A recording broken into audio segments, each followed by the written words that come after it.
Stocks, bonds, ETFs, straight out of downtown Chicago. This is Zach's Market Edge.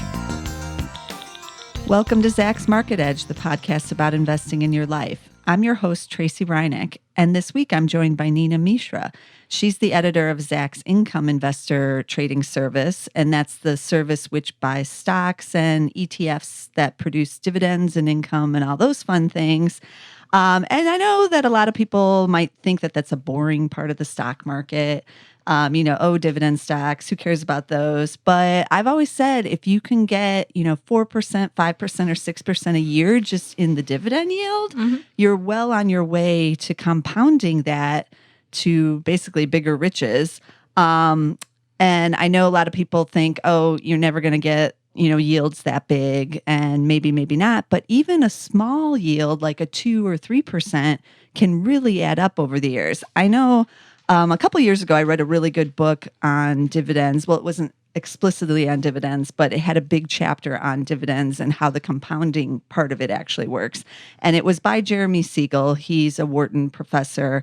It was out in 2005, and it was called The Future for Investors. And I do recommend people check out that book, even though it's a little outdated. I wish he would update it because it's been 11 years now. So some of the numbers in it are a little outdated. But he has a whole chapter on how dividends work, and he compares IBM, starting in 1950, with ExxonMobil, also in 1950. So Exxon was kind of the old, mainstream. It paid the dividend. It was slow growth, like your grandpa owned it. And IBM was at the time like the Facebook or the Amazon or, the super hot growth computer technology company. It didn't pay a dividend, and you would think to get the big returns, you need to be in the high growth IBM versus the slower growth paid dividend Exxon. But he lays out this whole chart that shows over the next 40 years, even though IBM eventually paid its own dividends later on, the best returns were actually in Exxon because that dividend, even if it's just 2 or 3, it just keeps adding on there. And in down markets, you're still getting it and you're buying more shares if you're reinvesting it. So that's what I like about dividends, is the kind of this hidden secret with them, that if you stay in there and you reinvest it and you're getting that 3 or 4 or 5%, it really adds up. That's right. So today we're going to talk about some more hidden gem type of dividend payers, because everybody does know about the Exxons of the world, which they are paying bigger dividends right now, real nice juicy dividends. But there's also some, mid or small cap companies that are paying really nice yields right now. I've been surprised. I've been looking around and I'm is that for real? Can I really get that in companies that are, high Zacks rank, and that a lot of them have good growth potential as well. So they're not like the companies like my grandmother or whoever would be investing in. So you brought a couple really interesting ones, Neena. Let's start off with the first one that you sent me. That was Apple Hospitality. Now it has this ticker APLE, and I have a feeling a lot of people at first I was like, why is she sending Apple? And I'm like, wait, no, it's not that one. It's a different one. And I'm sure some people accidentally put this ticker in all the time into, various, stock brokerage accounts or, Yahoo Finance or whatever, and find themselves looking at Apple Hospitality, which is a REIT. And they're like, no, this isn't the one I want. But now here we are talking about it. It's maybe it is the one you want. Yes. So I totally agree with you that dividends, they are an important part of total income. In fact, historically, dividends constituted almost 40% of total income, but they don't get the love that they deserve. No. We all focus so much on earnings and EPS, and while earnings can be somewhat managed by the management, dividends are actually cash in your pocket, which you can reinvest, and your returns can grow year to year. So let's go back to our picks. The first one, it's a hospitality REIT. The ticker, as you said, is Apple, and APLE, sorry. Yeah. And REITs, they have been in favor. Investors have liked them because of their high dividend yields. Right. That's like an area that if you are looking for dividends, you certainly should go and look at, because it's the real estate and they pay a part. the income that they're getting in goes out to you. Yes, because they have to distribute 90% of their income. And especially in this low interest rate environment, and when the economy is recovering, these REITs have a lot of potential. So this is a hospitality REIT. So they own hotels, right? They own hotels. It resulted from 2014 merger of three non-traded Apple REITs, and its share began trading in 2015. They own a portfolio of upscale select service hotels across Hilton and Marriott brands, mostly located in urban and high-end suburban and developing markets in 32 states. Their current portfolio is 179 hotels with more than almost 23,000 guest rooms. So if you look at the stock, it's a Zacks rank 1 strong buy stock as of now.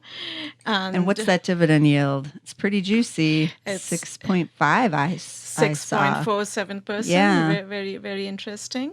And in fact, if you look at the detailed estimates, they have seen nice increase in estimates after the first quarter results. So that shows that there is good potential for earnings growth as well going forward. And as you said, that investors should look at Zacks rank as well in addition to the dividend yield, because sometimes a high dividend yield can mean a low quality stock. Right. It's kind of like a fake out thing too. Yes. I look at some of them and I'm like, 9%. And then I go and I look at their earnings and I'm like, wait, they're barely earning anything. How are they even paying that out? Yeah. And some don't pay out every quarter. Like they kind of decide that quarter whether or not they're going to do it. Mm-hmm. So it's not a guaranteed dividend kind of thing, even though no dividend is really guaranteed. But some, again, like an Apple or an Exxon, pretty much you're getting what you're getting every quarter. Yeah, because cutting dividend is a very bad news. That shows there is some serious problem with the company. So if they have to reduce their payouts to investors, to shareholders, they might stop their share buyback plan. But dividend cuts are usually unusual, especially in case of better quality companies.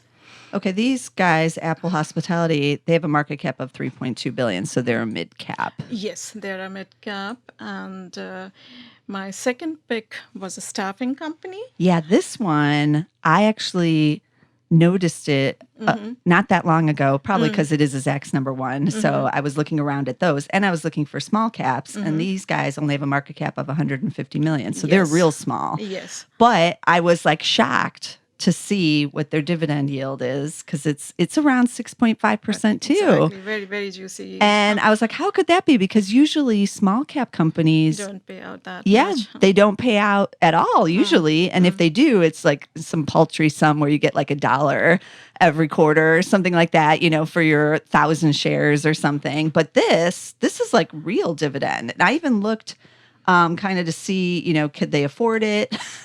Is this like some kind of fake out one like we were just talking about? But it doesn't appear to be.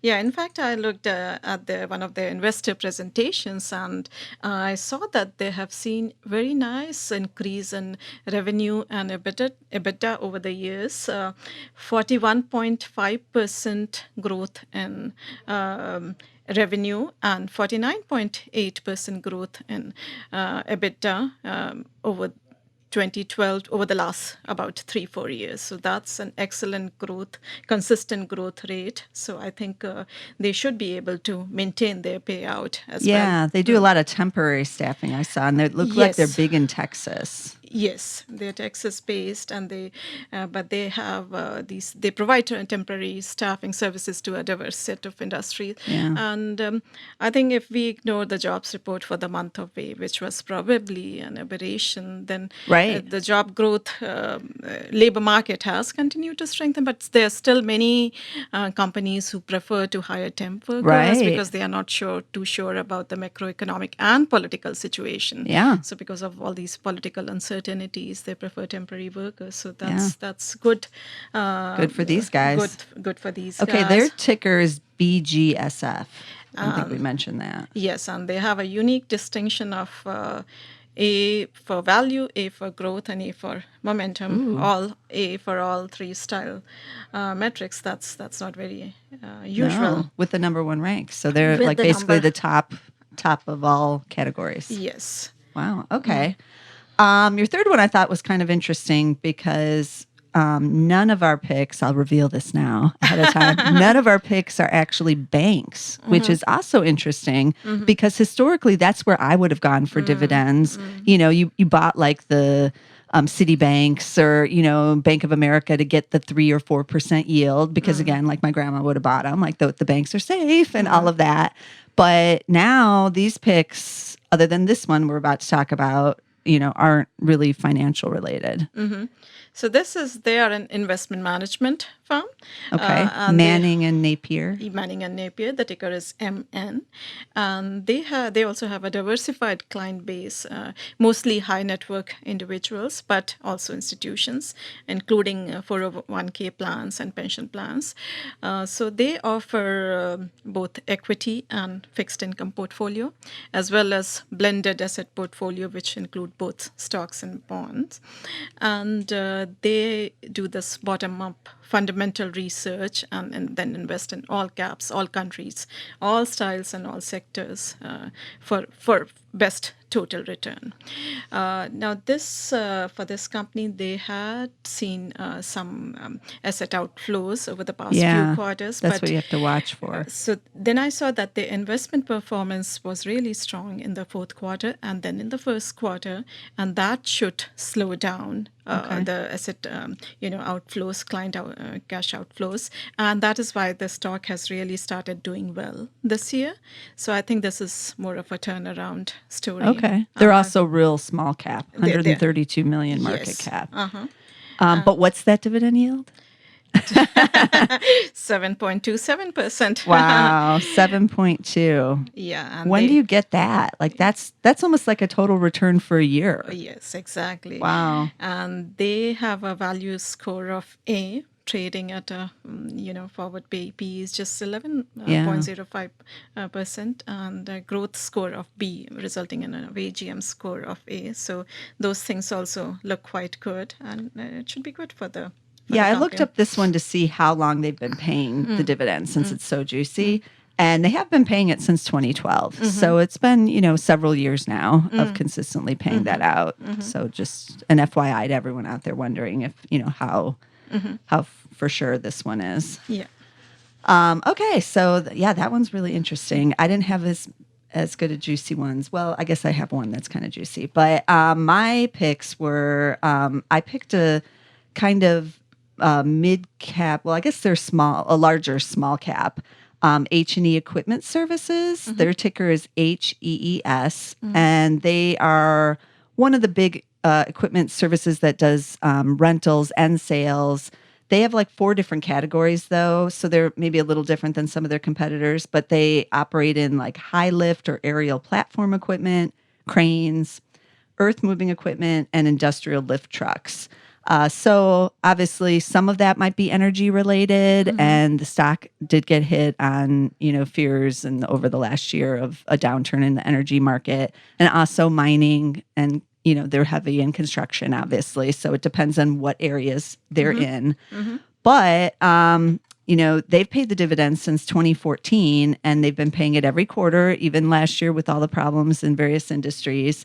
So I like that. The dividend yield is 5.7%. So that's pretty juicy up there. And they're number 2. They're not as cheap as some of these other stocks we were just talking about in terms of a PE, but they're at 17 times, which I don't consider to be too expensive here, especially when you're getting that dividend. Their earnings, they're kind of a turnaround too because of the slowdown in various of these industries. So I consider them to be kind of, a rebound kind of play.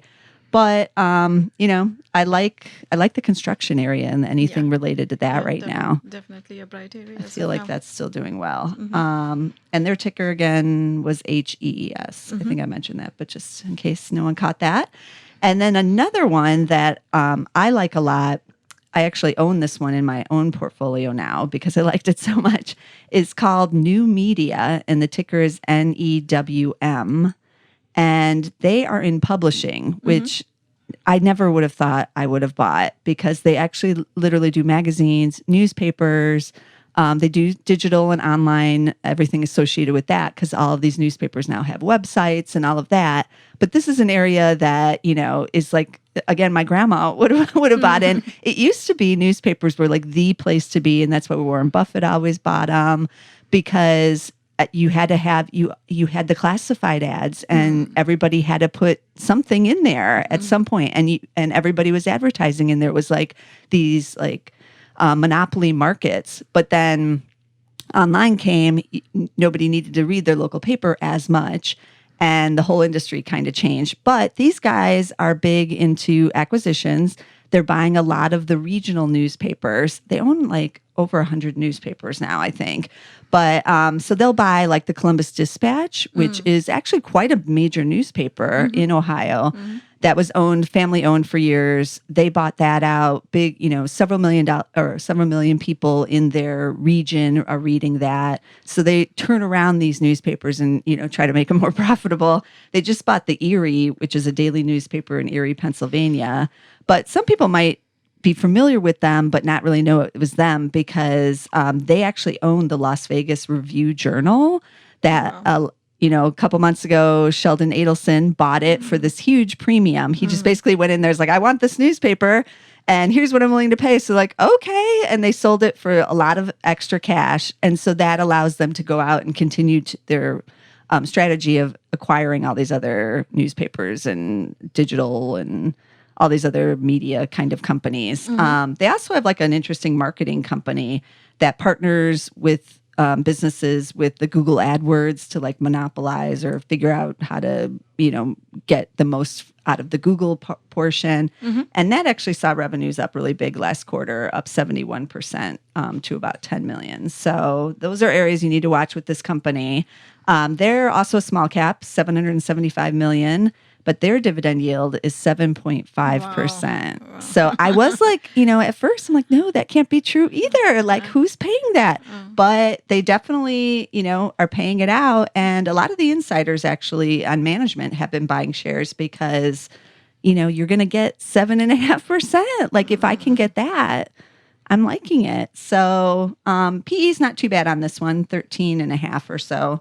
So that's another one to keep in mind. Again, the ticker is definitely very interesting. yeah, NEWM is the ticker. So yeah, some of these are just like the individual stocks you can go out there and look around at. But I know some people get nervous because, these are all small caps, except one mid cap in there. You might not be as familiar with their businesses. You don't know for sure if they're going to pay out the dividend. You don't want to get stuck in something. So another option would be to use ETFs to try to tap in. And I know one of my favorites that I've looked at over the years is the S&P 500 Dividend Aristocrats. And that one with the ticker SDY, they look at companies that have been raising their dividends for the last 25 years. So this is something my grandma would like this, but I like it too. And these are the Exxons of the world. These are going to be big cap companies, who are very consistent and obviously able to raise their dividend over that amount of time. I saw that it's yielding 2.4% right now. Yeah, that's definitely a very interesting ETF. It has done pretty well this year. In fact, among dividend ETFs, there are so many options. You can look at dividend aristocrat ETFs, which are like mostly high quality companies which have been increasing dividends. And among dividend aristocrats, the one which you mentioned, SDY, there are some other options like VIG, which is Vanguard Dividend Appreciation ETFs. It is very cheap, just 9 basis points in expense ratio. Yield is low, about 2.2%. But again, these are companies which have been consistently growing their dividends for more than 10 years, very high quality companies. So if you want to stay in very safe zone, then this is one ETF which you could look at. There is another one, Dividend Aristocrat ETFs. The ticker is NOBL. And that also follows companies which have been growing their dividends, increasing their dividends for at least 25 years. So those are a couple options. Then, of course, there are other options if you want to go to the mid-cap space. There were, I didn't even know there were ones for the mid-caps. Yeah, there are some for mid-caps as well. So there was one you were talking about. Yeah. And if you want to look at small-cap ETFs, there are some ETFs which provide exposure Really? to smaller caps, dividend-paying companies. So I didn't think there would be any for small because they might not have do they actually look at the track record, or is it just they pay a dividend, so we'll put them in here? What do you get with those? Because I know on the mid-cap dividend aristocrats, the one I'm thinking of has the ticker REGL. That is one where they've raised dividends each quarter for 15 years. So you still have to have a track record on that one to qualify. But the small guys, I'm just wondering if they just throw that out the window or if they can find enough, they do look companies. at dividend record also. Okay.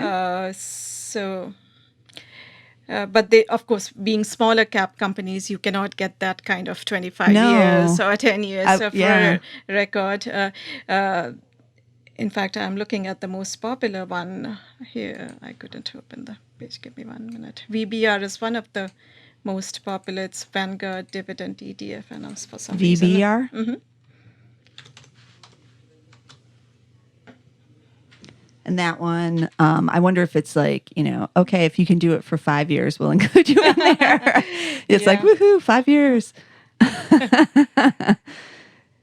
Because it is harder for the small guys to consistently do it. Although I am always surprised. There's some that have been around like, oh, we've been in business since 1970, but they just are smaller. They're not going to be, a $5 billion company ever.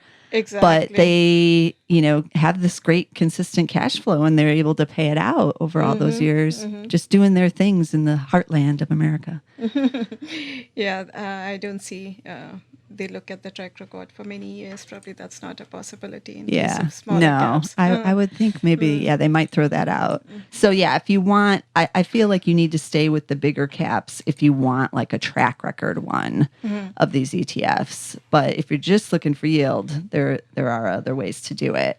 But I do encourage people who are thinking about the individual stocks to definitely check out, there's only so much you can look into because if they're going to quit paying it, they're going to quit paying it.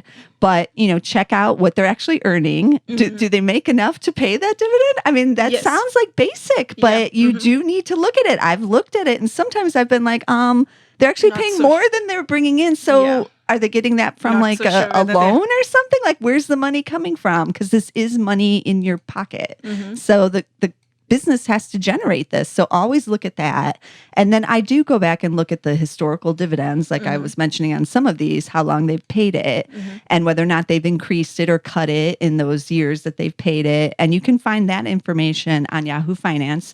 On the quote page, you can go to historical data link on there and you can find out what they've done with the dividends since they started trading. And I always feel like that's a good indication of how serious they are about paying the dividend. So definitely, people should check there as well.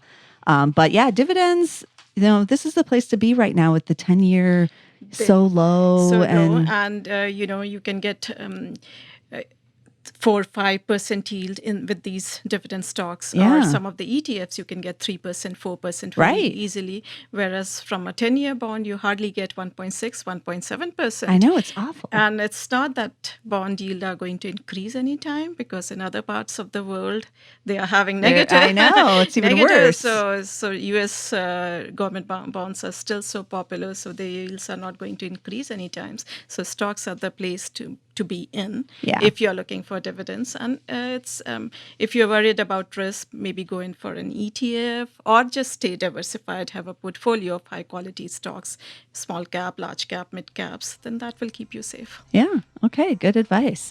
If you want to read more about what Neena thinks about ETFs and just dividends and everything else, you can definitely check out our articles on Zacks.com. There's some really good dividend ETF articles. I'll try to link to at least one or two of them on this podcast because some of those give good information as well. And then obviously you can check out all of our podcasts on Zacks.com, or we're also on SoundCloud and, of course, iTunes. I think a few other places you can find us as well. So definitely look around for us there because you'll see some of our other good discussions. Neena and I were just chatting about India before we started this podcast because we've had some good discussions about India before. So I think we will probably have to have an update on that because a lot's going on over there. So definitely check out that one. But great information on all these sites, and we'll see you again next time.